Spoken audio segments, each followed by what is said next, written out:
नमस्कार मंडळी. आपल्या सर्वांचे आजच्या खास बातमीत स्वागत आहे. आज आपण एक अतिशय महत्त्वाची व ताजी माहिती घेऊन आलो आहोत, जी थेट लाखो कर्मचाऱ्यांच्या जीवनावर परिणाम करणार आहे. आजपर्यंत आपण ऐकत होतो की सरकारी व खासगी कर्मचाऱ्यांची निवृत्ती वयोमर्यादा 60 वर्षे निश्चित आहे.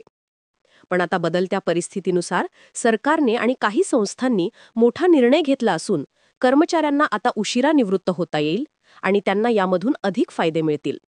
हा निर्णय नेमका का घेतला गेला, यामागचं कारण काय आहे आणि या निर्णयाचा फायदा कोणाला होणार आहे, हे आपण सविस्तर जाणून घेऊया. आजच्या काळात मानवी आयुर्मान बरेच वाढले आहे. पूर्वी जिथे लोक 60-65 वर्ष जगायचे, तिथे आज अनेक लोक 75 ते 80 वर्षांपर्यंत चांगल्या तब्येतीनं जगत आहेत.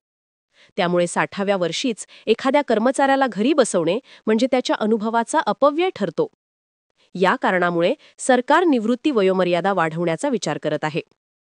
काही राज्यांमध्ये आधीच ही वयोमर्यादा 62 वर्षांपर्यंत नेण्यात आली आहे, तर केंद्र सरकारही 62 ते 65 वर्षांपर्यंत वाढवण्याचा विचार करत आहे. जर ही वयोमर्यादा वाढली तर कर्मचाऱ्यांना थेट पगाराचे काही महिने किंवा काही वर्ष जास्त मिळतील, म्हणजेच त्यांना अतिरिक्त उत्पन्न मिळेल आणि त्यांची आर्थिक स्थिती अधिक भक्कम होईल. इतकेच नव्हे तर निवृत्ती उशिरा झाल्यामुळे त्यांच्या भविष्य निर्वाह निधीमध्ये म्हणजेच PF मध्ये आणि ग्रॅच्युटीमध्ये मोठी वाढ होईल.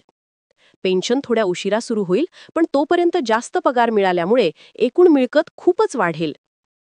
अनुभवी कर्मचाऱ्यांना जास्त काळ सेवा करण्याची संधी मिळाल्यास संस्थेलाही त्याचा फायदा होणार आहे.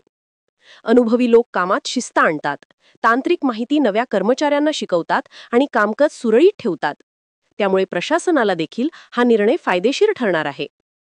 शिवाय निवृत्तीनंतर एकदम रिकामेपणाची भावना न येता लोकांना अजून काही वर्ष सक्रिय राहता येईल. तथापि या निर्णयाविषयी कर्मचाऱ्यांमध्ये मिश्र प्रतिक्रिया दिसत आहेत. काही कर्मचारी आनंदी आहेत, कारण त्यांना जास्त काळ पगार आणि फायदे मिळणार आहेत. मुलांच्या शिक्षणासाठी, घर बांधण्यासाठी किंवा इतर गरजांसाठी हा निर्णय उपयुक्त ठरणार आहे. पण काही कर्मचाऱ्यांचे मत वेगळे आहे. त्यांचे म्हणणे आहे की 60 वर्षांनंतर काम करण्याची सक्ती नसावी. ज्यांना हवे आहे त्यांनी निवृत्त व्हावे आणि ज्यांना हवे आहे त्यांनीच पुढे काम करावे. म्हणजेच हा निर्णय पर्यायी स्वरूपात असेल तरच तो सर्वांना योग्य वाटेल. कुटुंबावर याचा परिणामही मोठा होणार आहे. निवृत्ती उशिरा झाल्यामुळे घरातील तरुणांना नोकरी मिळण्यात थोडा उशीर होऊ शकतो. पण त्याच वेळी घराचा प्रमुख अधिक काळ पगार मिळवेल. त्यामुळे कुटुंबाला आर्थिक आधार मिळेल. यामुळे घरगुती आर्थिक नियोजन सुधारेल आणि सामाजिक सुरक्षाही वाढेल. तज्ज्ञांचे म्हणणे आहे की भारत हा तरुणांचा देश आहे. येथे लाखो तरुण नोकरीसाठी वाट पाहत आहेत. त्यामुळे एकीकडे नवीन नोकऱ्या निर्माण करणे गरजेचे आहे, तर दुसरीकडे अनुभवी लोकांचे मार्गदर्शनही आवश्यक आहे. त्यामुळे निवृत्ती वयोमर्यादा वाढवताना संतुलन साधणे अत्यंत गरजेचे आहे. सरकारने या संदर्भात लवकरच GR काढण्याची शक्यता आहे. काही राज्यांमध्ये हा निर्णय अंमलात आला आहे, तर केंद्र सरकारकडून अंतिम निर्णयाची प्रतीक्षा आहे. जर हा निर्णय देशभर लागू झाला तर लाखो कर्मचाऱ्यांना त्याचा थेट लाभ मिळेल. भविष्यात जर ही योजना लागू झाली तर कर्मचाऱ्यांची आर्थिक ताकद वाढेल. पेन्शन योजनांमध्ये थोडा उशीर होईल, पण एकूण रक्कम जास्त असेल.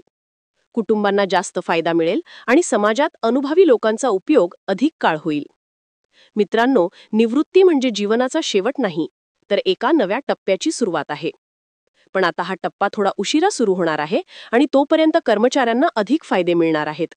हा निर्णय योग्य आहे की अयोग्य हे काळच ठरवेल. पण आजच्या घडीला ही बातमी सर्व कर्मचाऱ्यांसाठी नक्कीच मोठी आणि आनंदाची आहे.